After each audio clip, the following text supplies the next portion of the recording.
বানাইছেন আল্লাহ, আমি মুহাম্মদকে বানাইছেন আল্লাহ, তুমি মুসআবকে বানাইছেন আল্লাহ।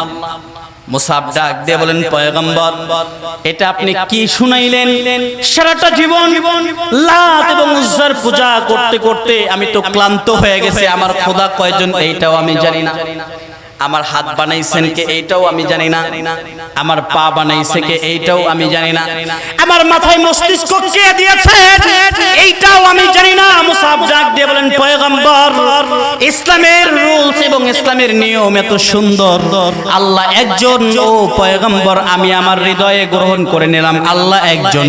মুসআব ডাক দিয়ে বলতেছেন, পয়গম্বর আপনি আমারে পড়ায়া দেন লা ইলাহা ইল্লাল্লাহ মুহাম্মাদুর রাসূলুল্লাহ। 2 নাম্বার মুসআবকে ডাক দিয়ে বলতেছেন, মুসআব ওয়া ইকামাতিস সালাত। 2 নাম্বার যেখানে থাকো, যে অবস্থায় থাকো, ইসলাম যেহেতু গ্রহণ করেছো, নামাজ ছেড়ে দেওয়া যাবে? কথা কয় না, নামাজ ছেড়ে দেওয়া যাবে? আজকে তো আমাদের সমাজে এমন কিছু লোক আছে, নামাজের কথা বললে মসজিদে চেয়ার নিয়ে যায়, সপ্তাহে একদিন যায় তো চেয়ার নিয়ে যায়, আছে না নাই? মসজিদ থেকে মাতবড়ি করে, হ্যাঁ রুকু সেজদা একটু দেরি হলে ইমাম সাহেব তাড়াতাড়ি শেষ দিয়ে দেন, আছে না নাই? এই কথা কোন আছে না নাই? আপনাদের এদিকে নাই, আমগো ঢাকা গাজীপুর ওইদিকে মোটামুটি এগুলো ভালো আছে, মসজিদের ভিতরে লিডারগিরি। আচ্ছা একটু আওয়াজ করে বলেন তো, মসজিদটা কার? আরো জোরে বলতে হবে, মসজিদ কার? মসজিদে আইন চলবে কার? মসজিদে লিডারগিরি চলবে কার?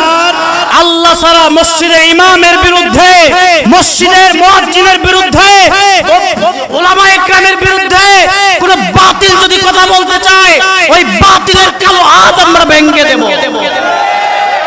মসজিদের বিরুদ্ধে মসজিদে গিয়ে কোনো মাস্টারি চলতে পারে না, কথা কয় না। মাস্টারি চলবে, মাস্টারি করা যাবে।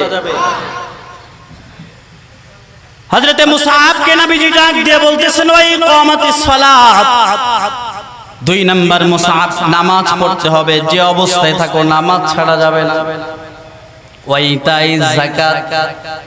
এই মুসআব যেখানেই থাকো, যে অবস্থায় থাকো, যাকাত যদি ফরজ হয়ে যায়, যাকাতকে অস্বীকার করা যাবে? যাকাতকে অস্বীকার করা যাবে না। ওয়াল হজ্জ।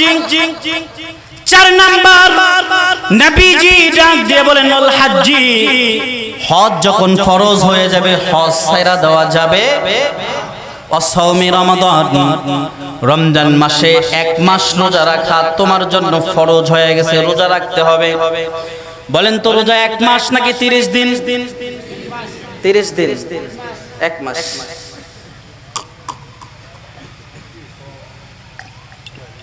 রোজা কয় দিন? কথা কয় না। রোজা কয় দিন? 29 দিন। কথা কয় না, 29 দিন, 30 দিন। সবাই একসাথে বলেন, কয় দিন? 1 মাস। এটা হইতে পারে 29 বা 30, ডিসাইড করবেন কে? চিৎকার করে কে? হযরতে মুসআব রাদিয়াল্লাহু তাআলা আনহু নবীজিকে ডাক দিয়ে বলতেছেন, ও পয়গম্বর আপনি যে আমারে বললেন ইসলামের মূল তাম্বু, ইসলামের মূল ভিত্তি 5টি, ও নবী আমার বুঝা আইসা গেছে, আর বলতে হবে না। ইয়া রাসূলুল্লাহ, ইয়া হাবিবাল্লাহ, ওগো আল্লাহর পয়গম্বর, আর বলতে হবে না, আমাকে দ্বিতীয়বার আর কখনো স্মরণ করায়া দিতে হবে না। নবীজির দরবার থেকে এশারের নামাজের পরে হাতে হাত রেখে মুসলমান হয়ে বাড়িতে চলে গেছেন হযরতে মুসআব রাদিয়াল্লাহু তাআলা আনহু। বাড়িতে যাওয়ার পর যখন শয়ন করছেন, বিছানার ভিতরে বালিশে মাথা লাগাইছেন, লাগায় পড়ছেন আল্লাহুম্মা বিসমিকা আমুতু ওয়া আহইয়া। বলেন তো, এই ঘুমের দোয়াটা পয়রা যদি কেউ ঘুমায়া যায়, তাকে শহীদি মৃত্যু যিনি দান করবেন তিনি কে? আল্লাহ পাকের বান্দা। 90 মুসলমান নতুন ইসলাম গ্রহণ করেছে, বেশি দিন হয় নাই, বেশি সময়ও হয় নাই। সালাতুল ইশার পরে মুসলমান হয়েছে। নবীজি 5টা শর্ত দেয়া দিয়েছেন। এক নাম্বার আল্লাহ এবং রাসূলকে সবথেকে বেশি ভালোবাসতে হবে, সুবহানাল্লাহ পড়বেন না?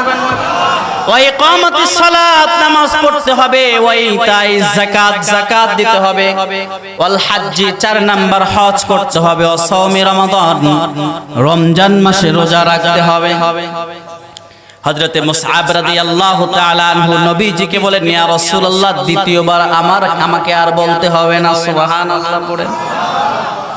নবীজির দরবার থেকে উঠা হযরতে মুসআব রাদিয়াল্লাহু তাআলা আনহু নবীর দরবার থেকে উঠা বাড়িতে চলে গেছেন।